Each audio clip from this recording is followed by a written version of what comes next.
Bienvenidos nuevamente a un repaso más de la lección de escuela sabática. La lección número 12 es la que estaremos estudiando en esta ocasión, lección que lleva como título Precursores. El texto para esta semana lo encontramos en 2 de Timoteo, el capítulo 1 y el versículo 7, donde leemos de la siguiente manera: porque no nos ha dado Dios espíritu de timidez, sino de poder, de amor y de dominio propio. Esta lección está basada en Daniel capítulo 2 y capítulo 3, Apocalipsis capítulo 13 y capítulo 14. Prácticamente estaremos estudiando la historia de los poderes o de los reinados desde el tiempo de Daniel, la primera venida de Jesús y la segunda venida de Jesús. Es la historia de la iglesia y sus sufrimientos en este periodo que abarca más de 2500 años. El libro de Daniel fue escrito 500 años antes de Jesús. Y en esta profecía de Daniel 2 abarca hasta el tiempo del fin. Pero fíjense que la profecía queda cortada porque no habla del último poder. Habla de aproximadamente 5 gobiernos, pero hay un sexto gobierno, que ese lo encontramos nosotros en Apocalipsis 13. O sea que en la estatua de Daniel le hace falta un poder, pero Apocalipsis 13 lo anuncia y ahí se completa realmente la historia de los gobiernos o de los poderes, especialmente desde la primera venida de Jesús hasta la segunda venida de Jesús y los últimos días, que son los que nosotros estamos viviendo. Es la historia relatada con anticipación de lo que pasa aquí en la tierra, hablando acerca de los gobiernos de esta tierra. Una historia relatada con anticipación es lo que nosotros le llamamos profecía, saber con anticipación lo que está pasando. Y aquí encontramos a un rey, el rey más poderoso de esos días, el rey Nabucodonosor, donde Dios le presenta un sueño, le presenta un cofre con un hermoso tesoro adentro. El rey puede ver qué es lo que hay dentro del cofre, pero el cofre se cierra y se enllava. El rey sabe que dentro de ese cofre hay una riqueza, pero no sabe cómo abrirlo, está enllavado. Y ese es el asunto del rey. Él tiene un sueño sumamente importante. Él sabe que en ese sueño hay una importancia grandísima, pero no sabe para quién, no sabe por qué, no sabe el tiempo, no sabe absolutamente nada. Sabe la importancia del sueño. Conocer ese sueño es trascendental, pero él no se acuerda. Y al acordarse, mucho menos va a poder saber de qué se trata. Y encontramos el edicto terrible donde él ofrece muerte a todos sus sabios. Miren que el gobierno de Babilonia era un gobierno muy poderoso. Hablaba muchos idiomas. Tenían un idioma para la familia, tenían un idioma para la calle, tenían un idioma para la religión, tenían un idioma para el gobierno. O sea que mínimo todos los ciudadanos de Babilonia hablaban 4 idiomas, porque cuando tenían que ir al gobierno tenían que hablar un idioma. En la religión se hablaba otro idioma, en casa se hablaba otro idioma y había un idioma para la calle. Era un gobierno, un poder avanzadísimo. Muchas veces creemos nosotros que tiempos para atrás eran tiempos peores que los de nosotros. No, no, no, eran gobiernos avanzados. Lo que nosotros tenemos es tecnología, que ellos no la tenían como nosotros la tenemos. Pero conocimiento, gobierno y todo eso eran muy avanzados. Y aquí está el rey Nabucodonosor sabiendo que hay un sueño importante, pero no sabe ni se acuerda. Y él manda un edicto, ahí va a matar a todos los sabios, un edicto injusto, porque allí en esos sabios no solo habían magos y adivinos y encantadores y toda cosa del mundo oscuro, no, habían científicos, habían astrólogos, habían estadistas, habían gente importante como en el caso de Daniel, y todos se iban a morir. Y ahí entra Daniel. Dios le revela el sueño, le hace recordar al rey qué es lo que él soñó e inmediatamente también le da a conocer lo que el sueño significa. Y en lo que el sueño significa realmente es la historia del mundo y sus poderosos gobiernos, valga la redundancia, que iban a gobernar el mundo, que iban a dominar el mundo. Y ahí se le presenta una estatua que tiene diferentes materiales en sus diferentes partes del cuerpo, una cabeza de oro, unos pechos de plata, tiene un vientre que es de bronce, más después sigue las piernas que son de hierro y por último queda allí en la parte de abajo, en los pies, parte en hierro y parte barro cocido.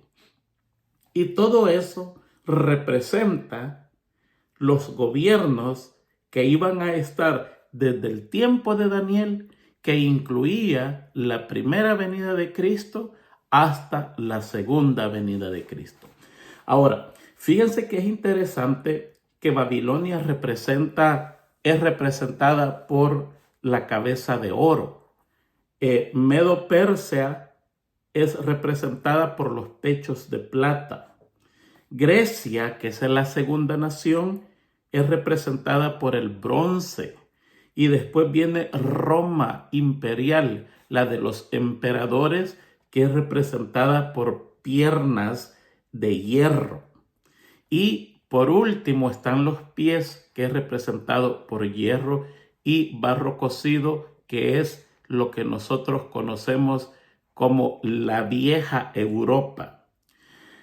Si nosotros ponemos atención, la profecía viene de oriente a occidente. Fíjense que Babilonia es lo que nosotros conocemos como Irak. Allí estaba Babilonia. Es más, se han encontrado ruinas de lo que se cree que es Babilonia. Se han encontrado ruinas allí también de la Torre de Babel. Y allí también se localiza el lugar donde estaba situado el Edén, donde vivía Adán y Eva. O sea que el país de Irak, se puede decir, es la cuna de la humanidad. Es muy interesante eso. Esta gente tiene un orgullo nacional porque saben que ahí está el principio de la humanidad y eso los hace sentirse personas muy importantes. Ahora, cuando nosotros nos movemos al siguiente reino, tenemos que movernos a la izquierda, al norte un poquitito más, donde encontramos Medo y Persia. Estaban bien cerca, un poquitito más a la izquierda y al norte, y ahí encontramos dos tribus que se conocen como Medo y Persia y lo que ahora es Irán. O sea que primero fue Irak, podríamos decir en nuestro tiempo moderno, después fue Irán. El siguiente reino está más a la izquierda, al norte. y ese Grecia. O sea que estamos viniendo de el este al oeste, del oriente al occidente. El cuarto reino lo encontramos más a la izquierda, más al norte. Es Italia. Ahí están los emperadores de Roma. Y fíjense que ahí mismo se divide ese reino en lo que es los países europeos antiguos, 10 países básicos de Europa. Pero hasta allí termina el relato de las naciones. Ahí tenemos que saltar a Apocalipsis 13, donde aparece otro reino que no está incluido en la estatua de Nabucodonosor, pero es el último reino de la historia de este mundo y está más a la izquierda, mucho más a la izquierda, atravesándose el océano. Usted llega a los Estados Unidos. Eso es lo que vamos a estudiar el miércoles, los Estados Unidos. Ahora, es muy interesante ver que el águila, que es el símbolo del sello de la República Norteamericana de los Estados Unidos, está viendo para la izquierda. Si usted pone atención, fíjese en los billetes donde aparece ese símbolo, en los sellos de las diferentes agencias gubernamentales del país. Esa águila está viendo para la izquierda. ¿Por qué? Porque la profecía viene de la derecha a la izquierda, del este al oeste, del oriente al occidente. Ahí viene en una secuencia exacta: Irak, Irán, Grecia, Roma y Estados Unidos. Es muy interesante. Ahora, la parte interesante que nosotros tenemos que comprender en el día domingo es que esta profecía fue dada 600 a 500 años allí en ese siglo antes que Jesucristo viniera.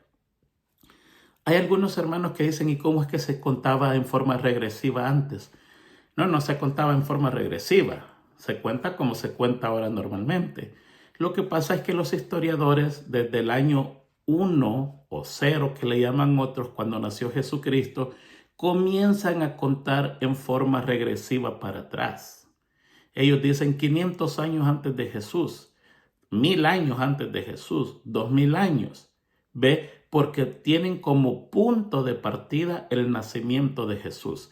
Entonces, del nacimiento de Jesús para nosotros ya sabemos que hay 2025 años en nuestro calendario, no en el calendario judío. En el calendario judío es otro año el que existe, porque el mes de ellos solo tiene 30 días. Nosotros tenemos un calendario solar y ellos tienen un calendario lunar que se rige por 30 días exactamente, cuando la luna vuelve a la posición que ellos comenzaron a contar el mes.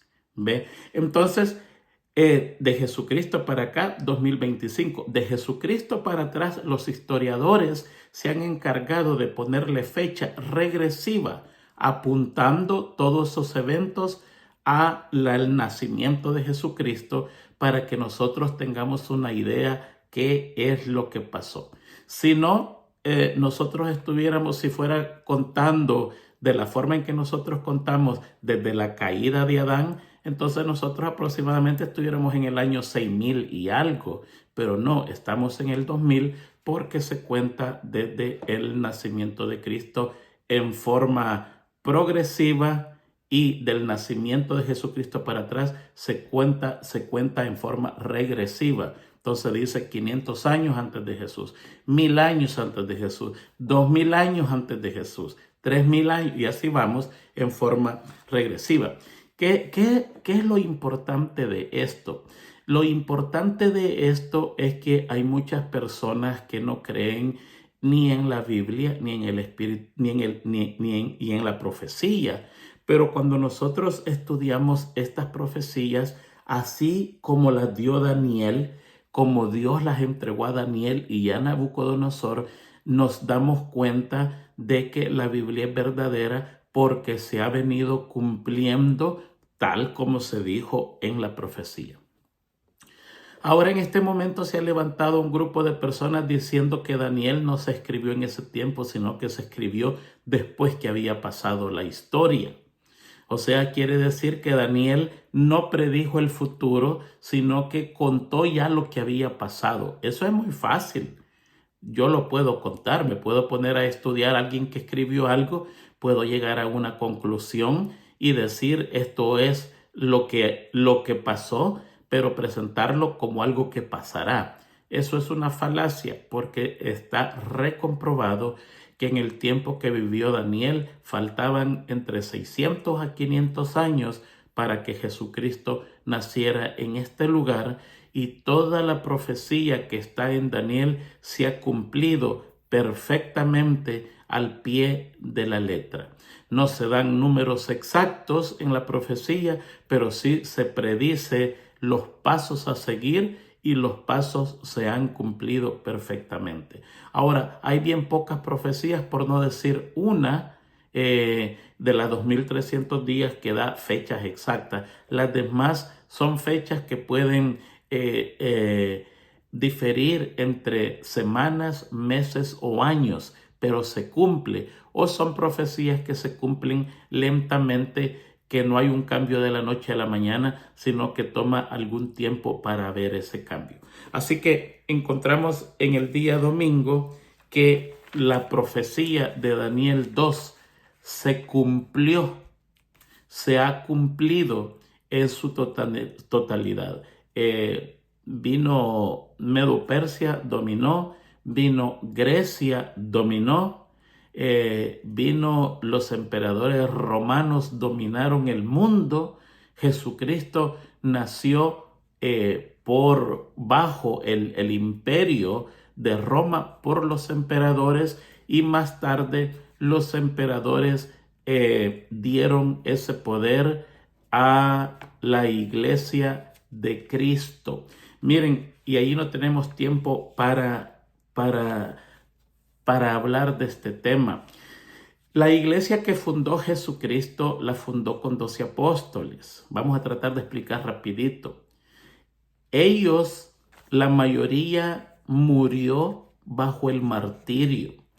Pablo fue llevado preso a Roma 2 veces. La primera fue liberado, en la segunda murió. La historia dice que fue muerto porque muchos familiares del emperador se convirtieron al evangelio.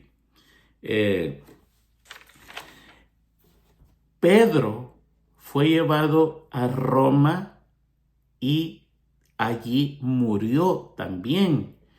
Él nunca estuvo en Roma anteriormente, fue llevado a Roma por orden del emperador, porque le quitó los poderes mágicos a un famoso mago que la Biblia lo menciona, y este mago divertía al emperador. Cuando el emperador se dio cuenta que no tenía el mago, se enojó contra Pedro, lo llevó a Roma y allí murió. Entonces aquí no encontramos que Pedro vivió en Roma, ni que fue el primer dirigente mundial de la iglesia. No, llegó a Roma a morir. El último en morir de los apóstoles es Juan. Pablo comienza a luchar en la iglesia porque se están metiendo doctrinas equivocadas.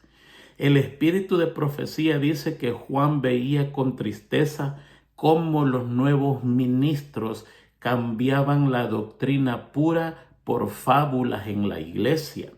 A la muerte de Juan, cuando él estaba anciano, hubieron muchos ministros jóvenes que dijeron: ya cansa esta historia, hagamos la historia más bonita, más vibrante, pongámosle fábulas. Y ahí comienza un movimiento extraño dentro de la misma iglesia que fundó Jesucristo. Se comienza a dejar la palabra de Dios por la tradición. Allí Juan Pablo, Pedro están luchando ya contra este movimiento que se ha levantado en la iglesia de Jesucristo y se va arruinando. Miren, yo tuve la oportunidad de leer el Evangelio según Nicodemo, que no lo escribió Nicodemo, o sea, eso solo es el nombre. Miren, esa es la historia de Jesucristo relatada por un hombre. Qué cosa más interesante. Usted comienza a leer el libro y quiere terminarlo de leer. Esa es una historia que ya conoce. Qué tremendo cómo ha sido escrito. Pero cuando yo leo la Biblia me doy cuenta de las aberraciones que tiene ese libro. Tiene errores teológicos terribles que no se pueden tolerar. Por ejemplo, pone al Salmo 24 que la Biblia es el relato de la entrada de Jesús en su ascensión al cielo. Alzado puertas vuestras cabezas y alzaos vosotros puertas eternas y entrará el reino de gloria.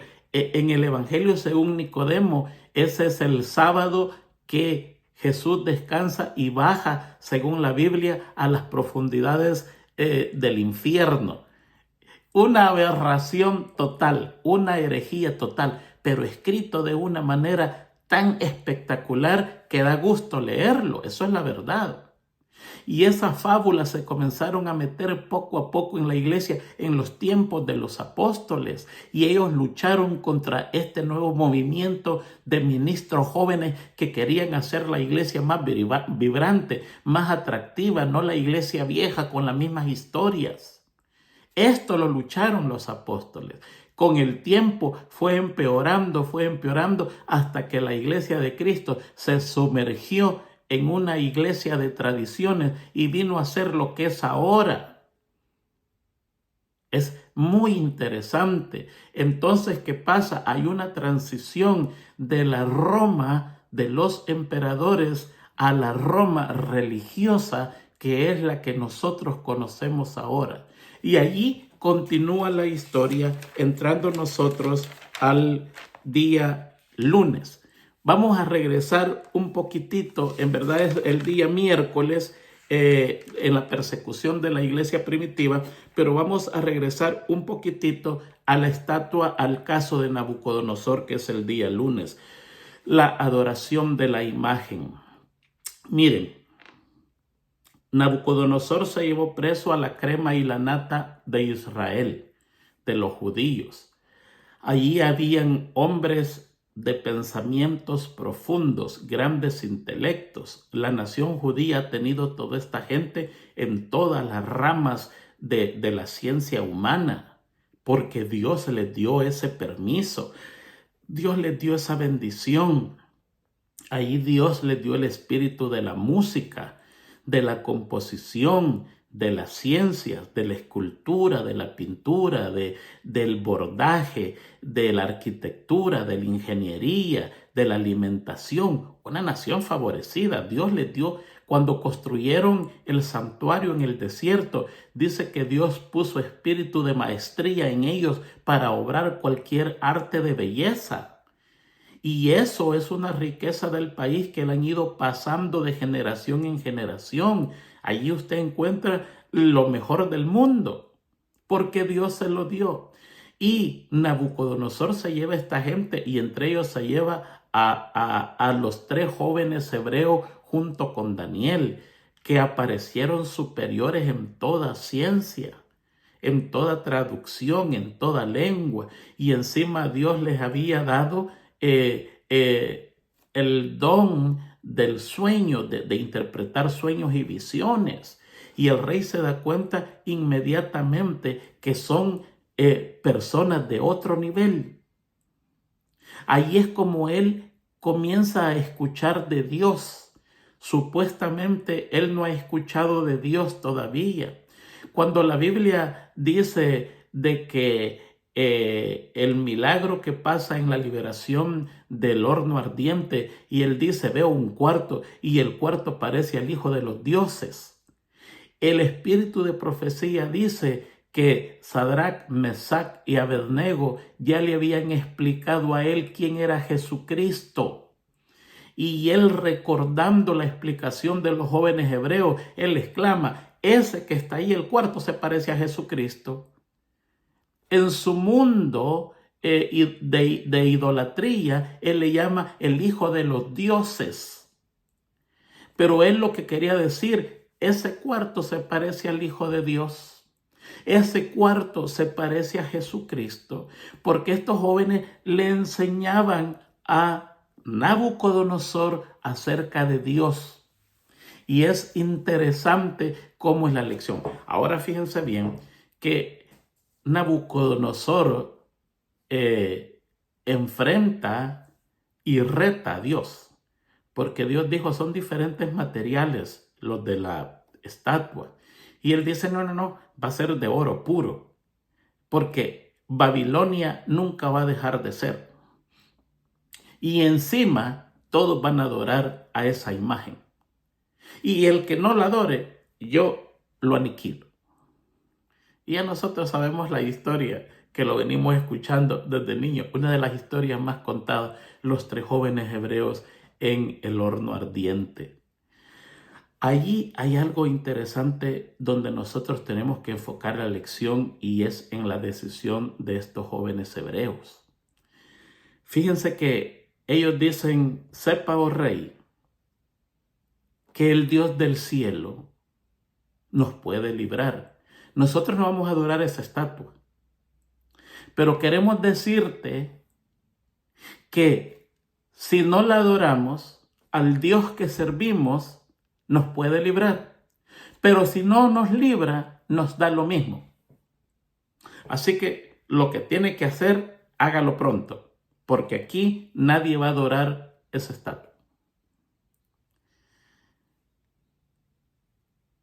La pregunta es: ¿tenemos nosotros la capacidad de tomar una decisión en este mismo momento, que nos dijeran a nosotros: ustedes adoran esa estatua? No esa estatua, porque la que van a impulsar, a enforzar que se adore es otra estatua en nuestros días. Tendríamos la capacidad de decirle: mira, no la vamos a adorar. Si tú me matas, perfecto. Si Dios me libra, perfecto. Si no, pero yo no la voy a adorar. Miren, hermanos, para llegar a ese punto, nosotros tenemos que estar bien con Dios, porque vamos a llegar a ese punto. Y en ese punto, ahí es donde se va a zarandear lo bueno y lo malo. Todo lo que está mal puesto, todo lo que no tiene fundamento, todo eso va a ser desechado. Solo va a quedar lo bueno. O al revés. Alguien lo presenta al revés, que lo que va a ser colado es lo bueno y lo que queda en la zaranda es el desecho y estirado. Al final es la misma cosa. Ahí va a haber una separación de lo que en verdad es y de lo que no es.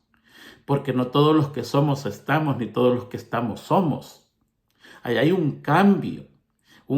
Muchos de los que están adentro se van afuera, y muchos de los que están afuera se van adentro. ¿Qué es lo que nosotros tenemos que hacer para llegar a eso? Pues sencillo. Estudiar la palabra de Dios para no ser engañado.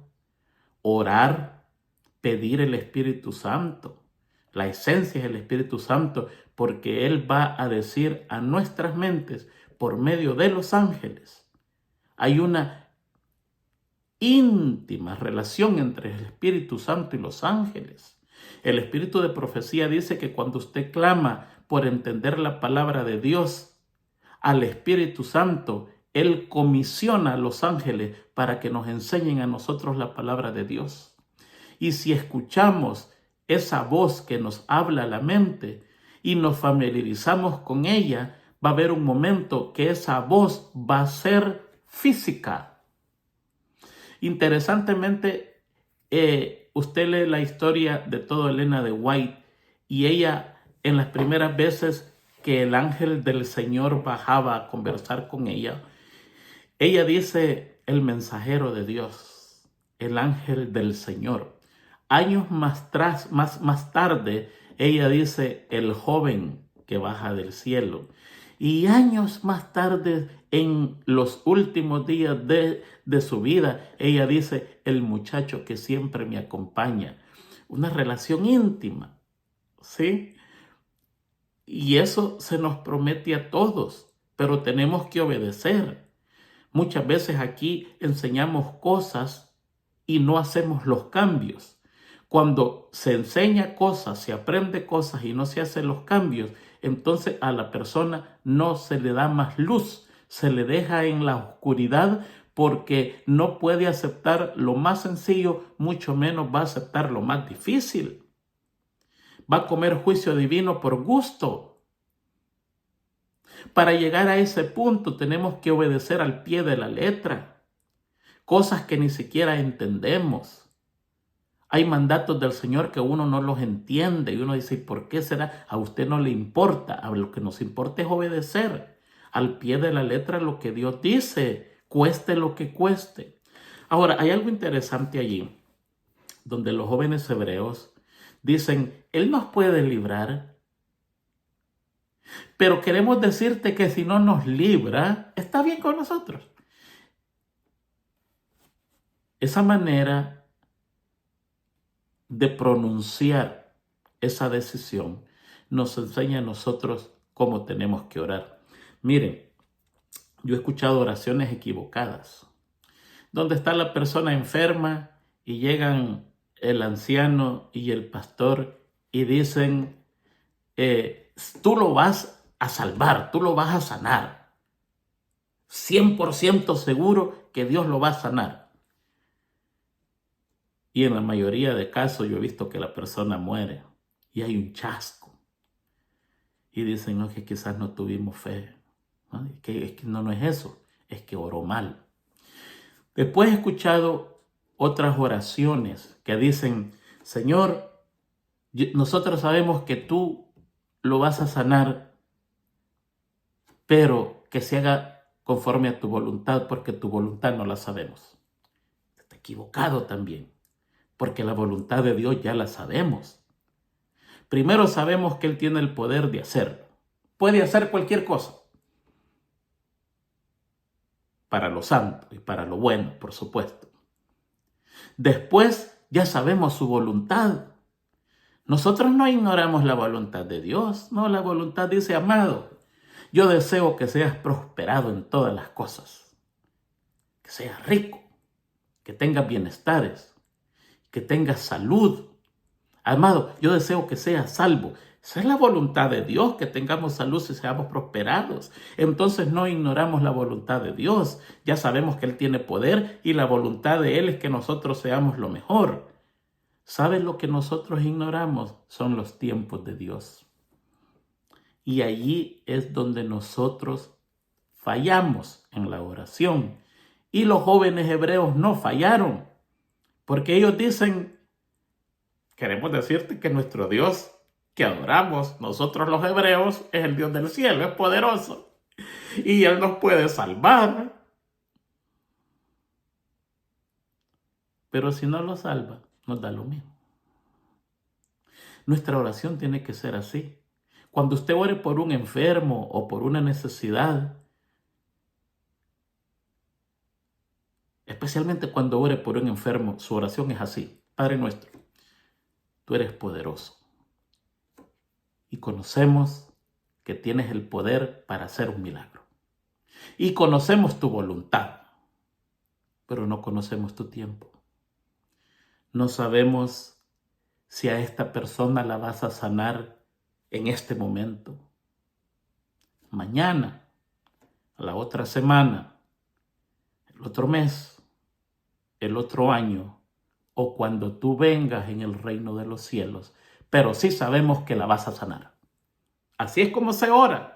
Y usted no va a tener chasco, porque usted conoce que Dios es poderoso, conoce su voluntad, que quiere lo mejor para nosotros, pero no conoce su tiempo.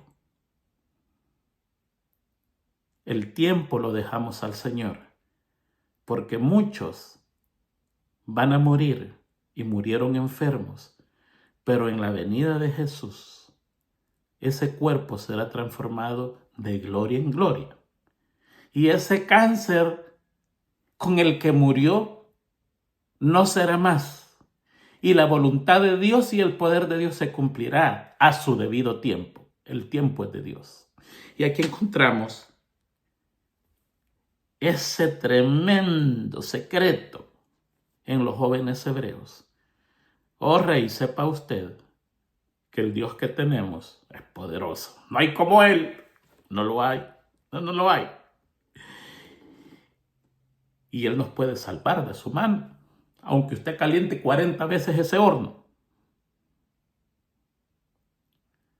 Pero por si las dudas nos ve morir, es porque Él así lo quiso. Y nosotros estamos bien con eso. ¡Qué tremendo! ¡Qué tremendo! Muy bien. Vamos a pasar al día martes. Ahí entra la otra imagen y la orden de adorarla. Ahí entra, después que estos 5 reinos han pasado, ahí entra Apocalipsis 13. Y entra hablando de este país. Después vi otra bestia, 13:11, Apocalipsis 13:11. Después vi otra bestia, otro poder. Recuerde que bestia en profecía no es despectivo, sino es el lenguaje de hablar de un gobierno poderoso o de un hombre poderoso. Después vi otra bestia que subía de la tierra y tenía 2 cuernos semejantes a los de un cordero, pero hablaba como dragón. Esos 2 cuernos significan juventud e inocencia. Un pueblo nuevo que nace en las praderas de un país hermoso. Miren, hermanos, qué cosa más hermosa Estados Unidos, de verdad. Cuando usted viaja por esas praderas, por esos valles, por esas montañas, y usted recuerda el tiempo de los primeros peregrinos, gente pura, gente que vivía en el campo, los puritanos que venían de Europa huyendo de la guerra y sembraron en esa nación una nación nueva, donde se evitaban los vicios de la vieja Europa, desde alcohol y prostitución y esa vida depravada a una vida nuevita, llena de juventud e inocencia en un vasto campo norteamericano que ahora se conoce como Estados Unidos y Canadá. Esos 2 cuernos, eso es lo que significa. Y es un cordero hermoso, pero dice que habla como dragón, porque se convirtió en un dragón porque lo que sabe no lo practica. Está fundado en la Biblia, en la libertad, está fundado en la creencia de Dios, en los mandamientos, pero practica otra cosa. O sea que conoce una cosa y hace otra, como muchos de nosotros los adventistas. Somos conocedores de la verdad, muchos de nosotros a profundidad, pero esa verdad es solamente intelectual porque nuestra vida es otra cosa. Entonces usted se puede ir dando cuenta dónde nos alineamos. Si tenemos una verdad y practicamos otra cosa, vamos alineándonos con esta gente que parece cordero, pero habla como dragón. Sabe una cosa y vive otra. He escuchado gente que dice que esos 2 cuernos son los 2 partidos de Estados Unidos, demócratas y republicanos. No quiere decir eso. Eso está en el conflicto de los siglos, si lo quiere leer. Y ejerce toda la autoridad de la primera bestia. ¿Cuál primera bestia? La iglesia esta que era de Jesucristo y se corrompió. Y hace que la tierra y los moradores de ella adoren la primera bestia cuya herida mortal fue sanada. Fíjense que cada vez que se mezcla la religión y el gobierno hay persecución. La fórmula sería religión más gobierno igual persecución. Y esto ha pasado con todos los poderes de la tierra. Lo hemos visto con la iglesia romana. Se ha unido con los reinos de la tierra y ha perseguido. Lo que pasa es que cuando la iglesia pierde su poder espiritual, usa el poder civil para imponer el orden, cuando no tiene que ser así. El orden que impone una iglesia es espiritual. Cuando usted enseña a los miembros de una iglesia lo que Dios dice y los insta y les enseña a que practiquen lo que Dios ordena, usted no necesita forzar a nadie. No, porque la religión es voluntaria. Seguir a Dios es voluntario. Dios mismo lo estableció así. Lo mostró con Lucifer cuando se hizo Satanás. Lo mostró con los ángeles. Les permitió decidir con quién se querían ir. Nos permite a nosotros. Dios es un Dios de libertad. La Biblia lo dice. Donde está el Espíritu de Dios, allí hay libertad. Dios no forza a nadie. Y cuando nosotros seguimos a la religión y sus doctrinas y mandamientos, lo hacemos voluntariamente y no necesitamos que nadie nos imponga la fuerza. Y cuando la iglesia se aleja de las órdenes divinas y después quiere imponer el orden y no lo puede imponer, entonces tiene que recurrir a los poderes del hombre para imponer ese orden que perdió por haberse alejado de lo espiritual. Y esto no solo ha pasado en la Iglesia Católica. La Iglesia Anglicana de Inglaterra, valga la redundancia, se desunió de la Iglesia Católica por la persecución. Y ellos más tarde hicieron el mismo error, se unieron al Estado y comenzaron a perseguir a todos los que no eran anglicanos. En Estados Unidos, los puritanos, los que venían huyendo de la guerra, comenzaron a perseguir, se unieron aquí con el poder civil en los Estados Unidos y comenzaron a perseguir a los católicos. Aquí no estamos hablando contra ninguna religión, aquí estamos hablando lo que pasa al descuidar las órdenes de Dios. Y usted ha visto que en todo el mundo las guerras tienen que ver con religión. En la guerra que tuvo Estados Unidos con Irak hace tiempo atrás, el evangelista Billy Graham tuvo que ir y hacer una oración de consagración para el ejército y el armamento norteamericano para que Dios lo bendijera en esta guerra, mientras que los iraquíes también, sus líderes religiosos, imploraban una bendición de Dios sobre sus soldados. Esa es una locura. Dios no es un Dios de guerra. Dios no bendice a nadie en la guerra. Dios no quiere guerras. Entonces, eso es lo que pasa cuando la iglesia se une al Estado. Hay persecución. No importa qué religión sea ni qué gobierno sea, el resultado es persecución. Y este país que está separado del Estado se va a unir con el Estado y va a hacerle una imagen a la primera bestia que tuvo una herida mortal y fue sanada.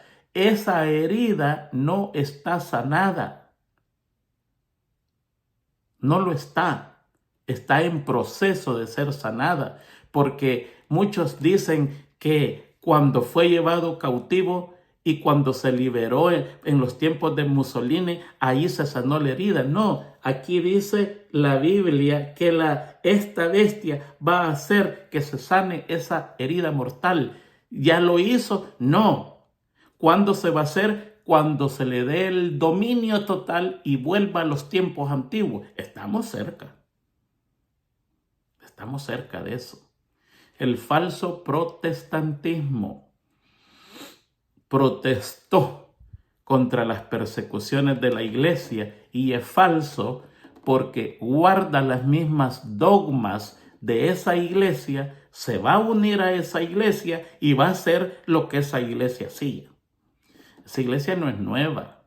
Esa iglesia nació allí justito después de la caída de Adán y Eva. Su fundador se llama el señor Caín. Allí es donde está la iglesia, que cuando usted le enoja y le contradice, persigue y mata. Ve a iglesia antigua. Tanto la iglesia que persigue y mata como la iglesia perseguida viene justito allí, desde las puertas del paraíso terrenal, cuando ésta se le cerró al hombre y el hombre fue expulsado de allí. Qué cosa más interesante.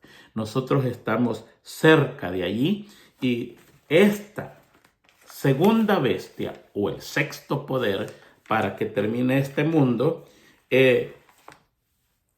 está bien avanzado, y ahora con los sucesos de este año posiblemente esto es cuestión de poco tiempo y muchos de nosotros no estamos preparados y nos va a tocar prepararnos a algunos en muy poco tiempo. Todo lo que no se hace en tiempos de paz se va a hacer en tiempo de guerra y va a ser terrible. Nos toca prepararnos a nosotros. Muy bien, el tiempo se nos va avanzando. Podríamos seguir en esta lección ahondando de todo eso, pero vamos a avanzar a la persecución de la iglesia primitiva el día miércoles. Mire,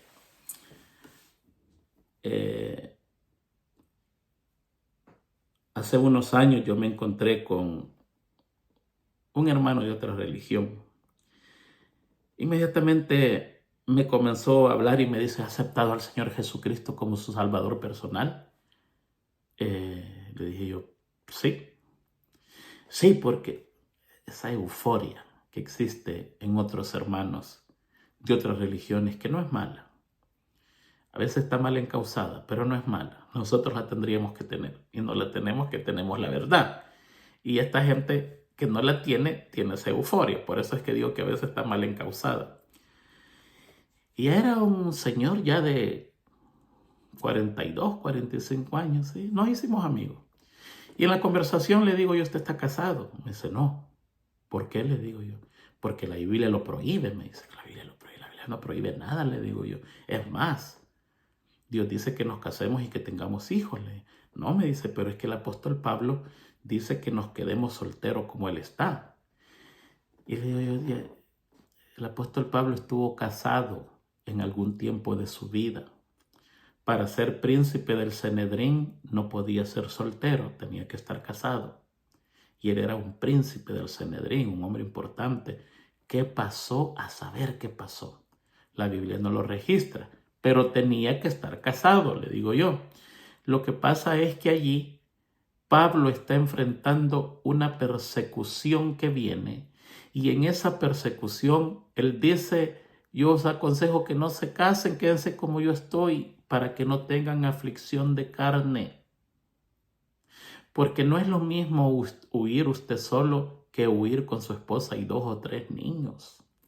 Y por eso es que Pablo dice: no, por favor, pero si no se pueden aguantar, pues cásense, pero aflicción de carne van a tener. ¿Por qué? Porque él visualizaba la persecución que se acercaba, y él dice: son momentos difíciles los que vienen.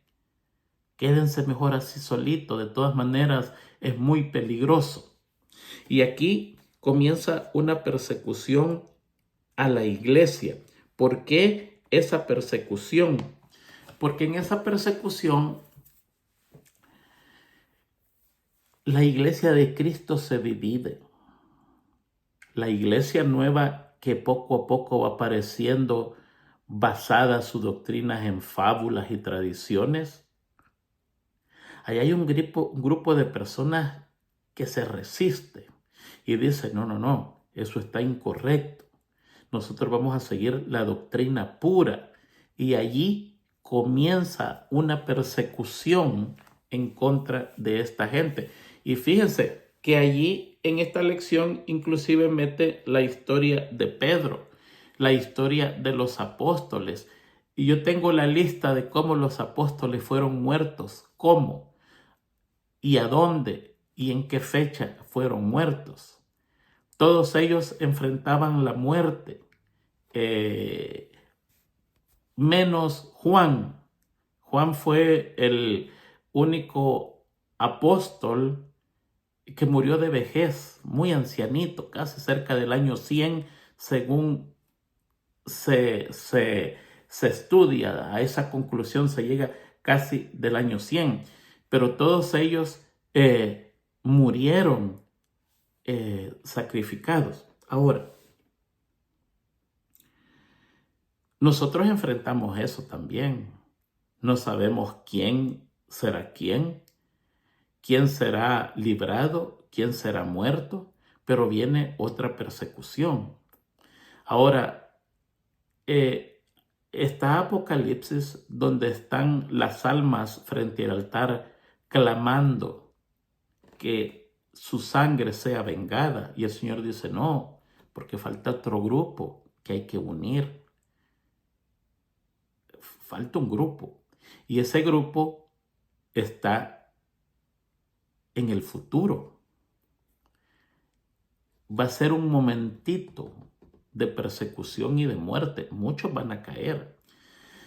En el caso de Pedro, que aquí lo menciona, él está en la cárcel. Y Herodes manda que lo vigilen bien. Mire, para un soldado cuidar a un apóstol, eso era la sentencia de muerte. Porque un soldado romano moría si un reo se le escapaba. Recuerda el carcelero de Filipos. Recuerda el naufragio de Pablo. Se iban a matar los dos. Y Pablo interviene y dice, no te hagas daño, aquí estamos todos, nadie se ha ido, en las dos ocasiones. ¿Por qué? Porque esa era la muerte segura. Ahora, imagínese que usted es soldado y le dicen, va a cuidar a este apóstol de noche. Usted ya se murió, porque tenían fama que en la noche se escapaban. Y los historiadores dicen cómo cuidaban a Pedro. Se encadenaban 2 hombres a sus manos. Él dormía en medio de 2 hombres.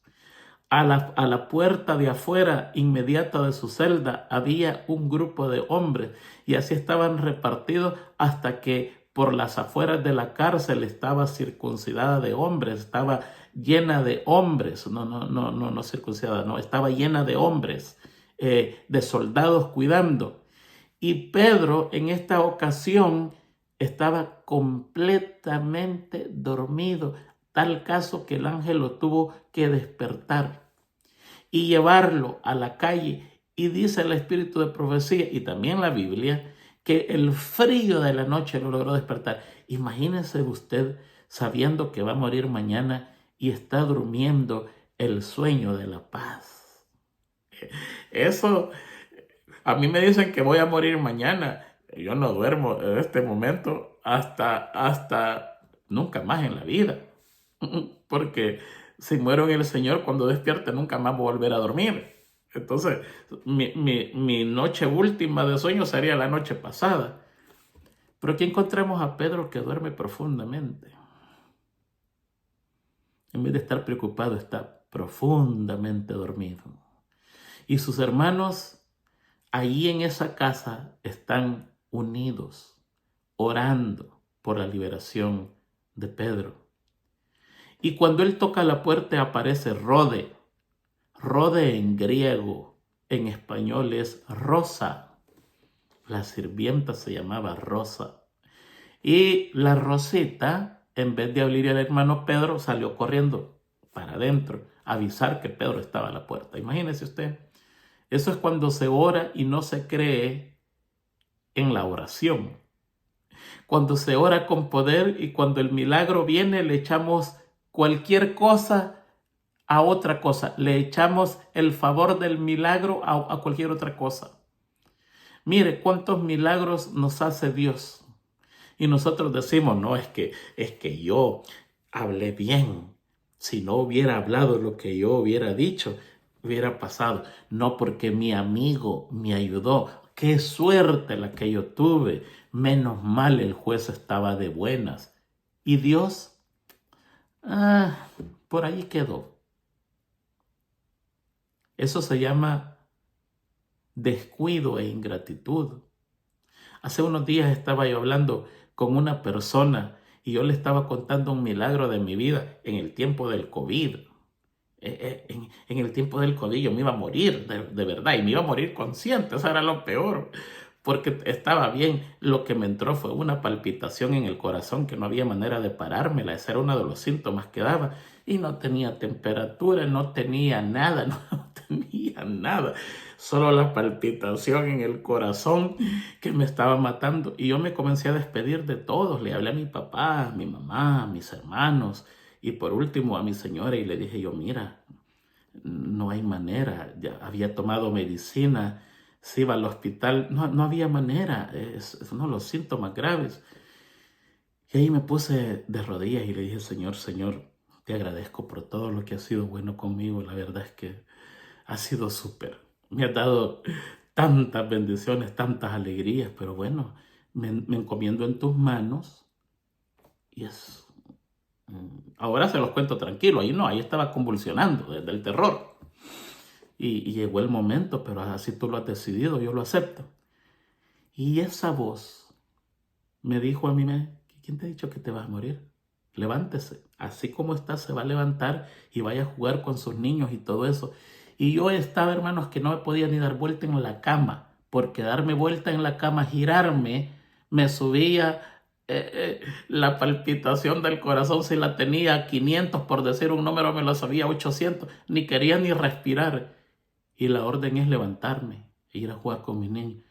Yo les digo, hermanos, que yo salí y el más bebé salió corriendo a que lo chineara, y cuando yo lo levanté, yo me ahogaba y le dije, Señor, tú me diste la orden de levantarme, por favor sosténme porque aquí voy a caer con esta criatura. Y el milagro sucedió.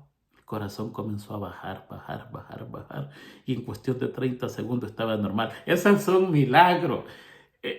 Yo no le voy a decir otra cosa más, que es un milagro de Dios.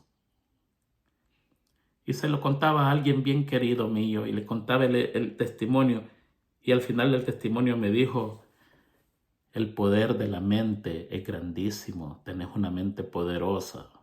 Me desinfló, porque no es el poder de la mente. Ya le había dicho al corazón que parara y no me hacía caso.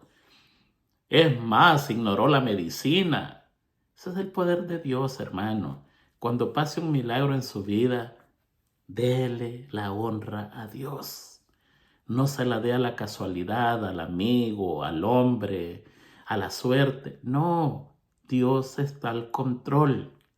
Y aquí en Pedro aprendemos eso. Un pueblo que ora y no cree en lo que ora. Porque Rosa, en vez de abrir, sale para adentro y no creía en lo que estaban viendo. Para pasar de esta lección, déjeme decirle que el martirio es un don. Un don. El espíritu de profecía dice que unos momentos antes, unos días antes de morir, los apóstoles no estaban preparados para morir. Y cuando llegó el momento de morir, Dios les dio el don del martirio. Y cuando da el don del martirio, la persona es capaz de pasarlo cantando, orando, feliz de la vida. Y eso era lo que pasaba en los tiempos de persecución. La hoguera tronando y el mártir cantando, viendo al cielo, feliz de la vida. Aparentemente hay una desconexión entre lo físico y lo mental. Aparentemente el cuerpo se desprende con su sufrimiento de lo espiritual. Aparentemente, en lo que se lee en el espíritu de profecía, eso es lo que pasa, pero ese es un don. Si el Señor se lo da, usted lo va a pasar feliz. Si el Señor no se lo da, pues usted no lo va a pasar, porque el Señor no nos pone más prueba de la que podemos llevar. El Señor no me va a poder a mí a cantar porque yo no puedo cantar, porque Él no me dio el don del canto. Si me pongo a cantar, lo que voy a hacer es un desorden. Va a ser un bochorno. porque nadie me dio ese don, por lo tanto yo no canto, no puedo cantar, no me dieron ese don, siempre lo he querido tener, pero no se me dio. Siempre quise declamar y me aprendí muchos poemas de memorias, muchas poesías, me las aprendí y las quise declamar. No tengo ese don, no me voy a poner a hacerlo. Se lo relato a mis amigos, a mi familia, a mis niños. Yo les digo, te voy a contar un poema, pero se los cuento porque yo no puedo declamar, no se me dio ese don. Por lo tanto, usted no se aflija por si tiene que morir, porque si tiene que morir se le va a dar el don del martirio y usted va a pasar ese momento como la persona que tiene el don de canto y le toca cantar. Hay gente que sencillamente abre la boca y canta, pero qué hermoso canta. Es natural. Dios le dio ese don a todos, aún a los cantantes del mundo. Dios les dio ese don. Es Dios quien se los ha dado. Que ellos lo usan para el mal, esa es otra historia. Pero todo lo que tiene el hombre lo ha entregado Dios. Dios ha entregado la ciencia al hombre. Dios ha entregado el arte, la música, la escultura, la pintura. Todas las bellas artes del hombre es Dios quien se los ha entregado, que lo usan para vanagloria del mundo y para gloria de ellos mismos o para ayudar a Satanás. Esa es otra historia, pero todos los atributos del hombre vienen de Dios. Lo mismo es el martirio. Va a ser tan fácil pasar por ese momento como el que puede declamar, declama.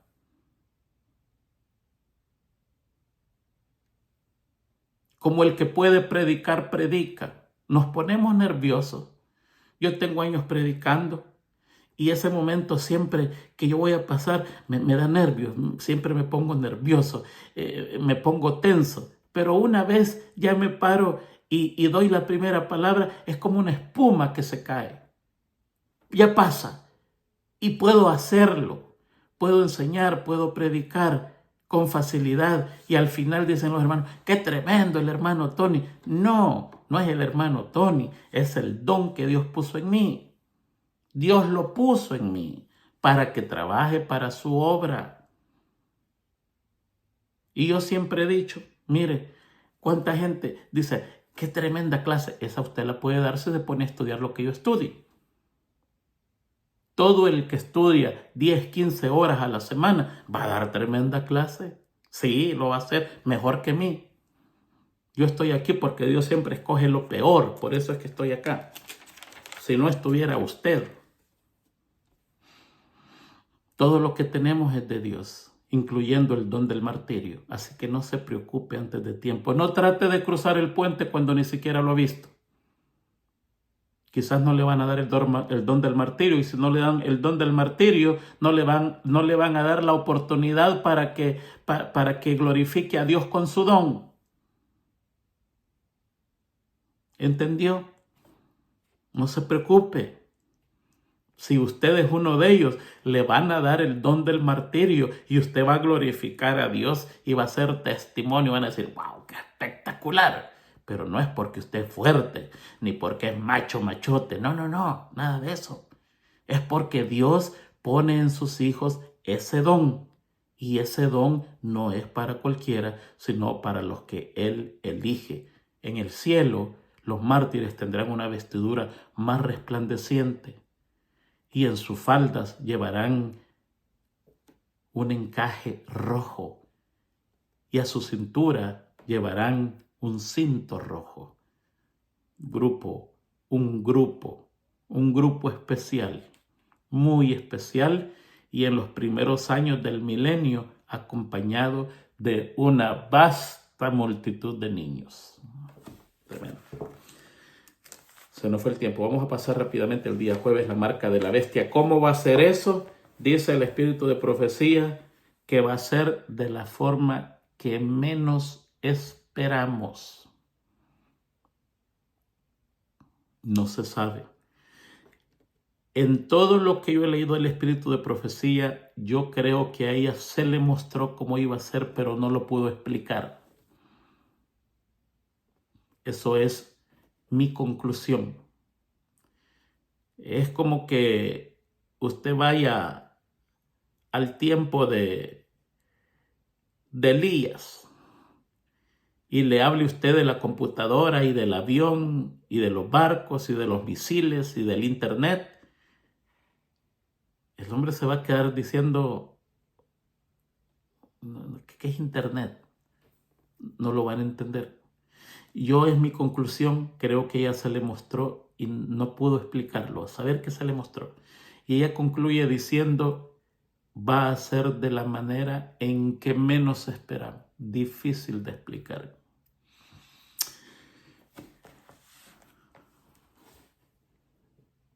Aquí lo importante es que usted no la consiga.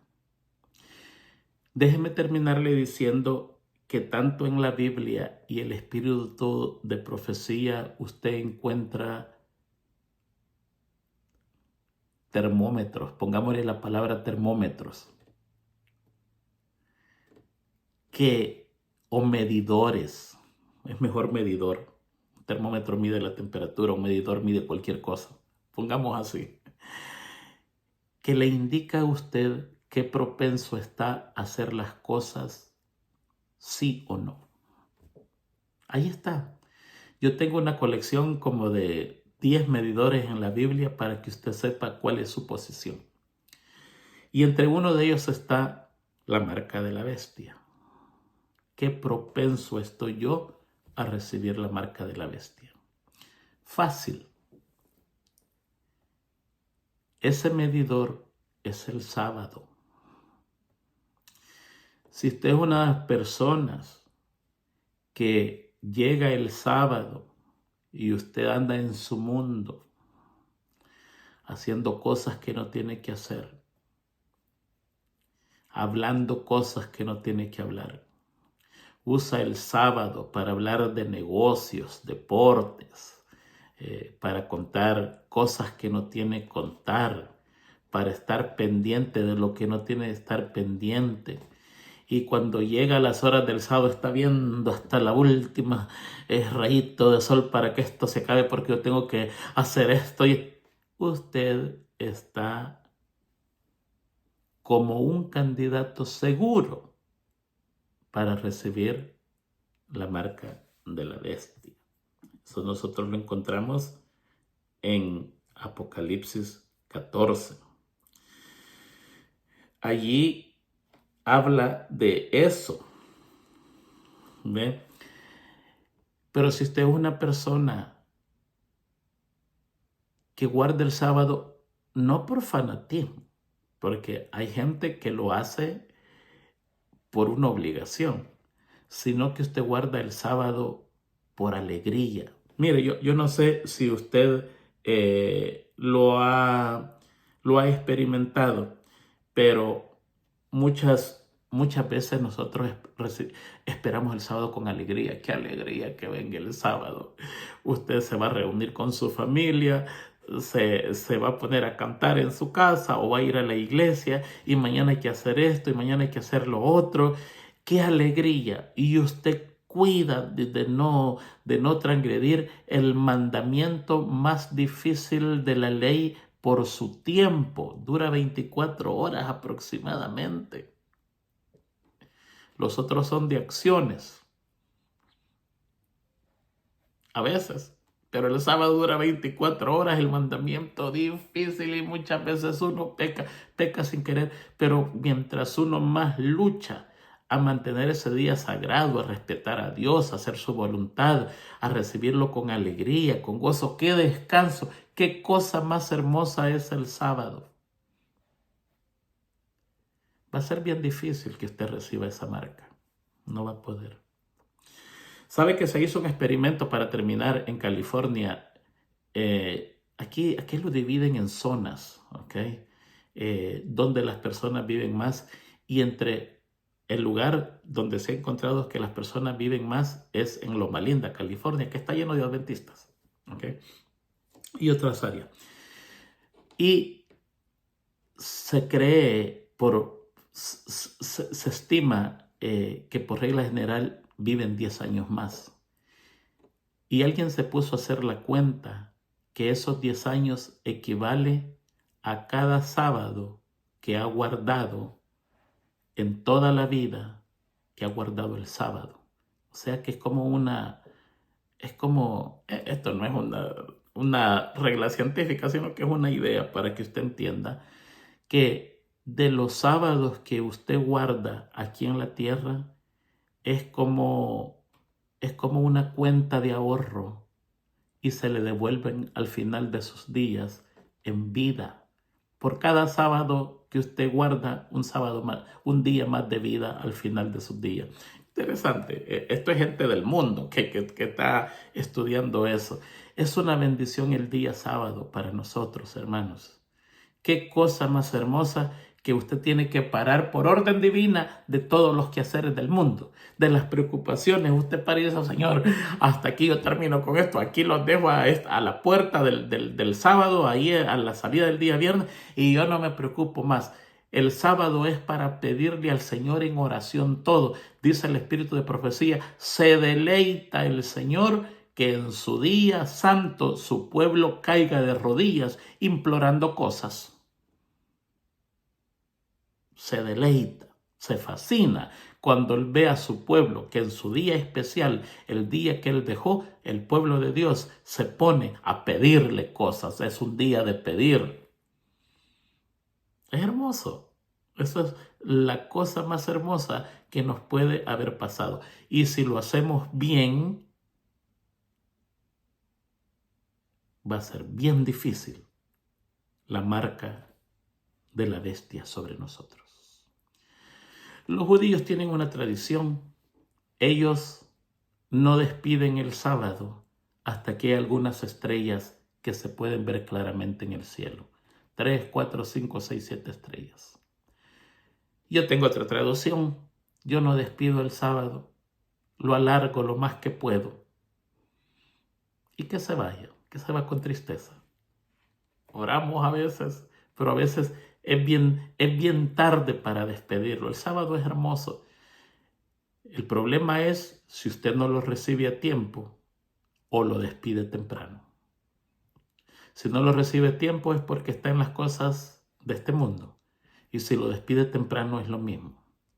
La bendición es que usted lo reciba mucho tiempo antes. Lo declare santo antes que haya llegado. Usted diga, bueno, a la puesta del sol, pero para mí yo ya estoy descansando, qué felicidad. Y al atardecer, que usted diga, se nos fue el día sábado. Hoy volvemos a recoger el bulto que dejamos el viernes en la tarde. Y el Señor bendícenos. Hermanos, que Dios le bendiga, que Dios le guarde. Tenemos todo en la Biblia y en nuestra doctrina y en el conocimiento de nuestra iglesia a través del Espíritu de Profecía para obtener la salvación. No se quede sin ella. El salmista dijo, no quites de tu redoma las lágrimas que están alzadas allí. El evangelio va por lágrimas y el Señor las alza en un botecito de vidrio chiquitito y Él sabe por qué esas lágrimas, la razón de esas lágrimas están escritos en el libro de las memorias. Y aquel que se pierda todo lo que hizo bueno en su historia de la vida, le he borrado como que nunca hizo nada bueno. Y por eso el salmista exclama y le dice, por favor no borres las lágrimas, no vayas a botar esas lágrimas que tengo ahí ahorradas en la redoma, en ese envase de vidrio chiquitito. No vayas a borrar del libro de las memorias todas mis buenas acciones. Ten misericordia de mí, sálvame, no quiero perder eso. Es más fácil salvarse que perderse. Para usted salvarse tiene que implorar la salvación. Para perderse usted tiene que salir allí al patio, a ese lugar, ver para el cielo y decirle al Señor, me quiero perder, no te metas más en mi vida, he decidido perderme. Pero cada vez y cuando usted esté de rodillas pidiendo que quiere ser salvo, dice la Biblia que las misericordias de Dios son fresquitas, recién hechitas, cada mañana para cada uno de nosotros por todos los días de nuestra vida. Que Dios les bendiga.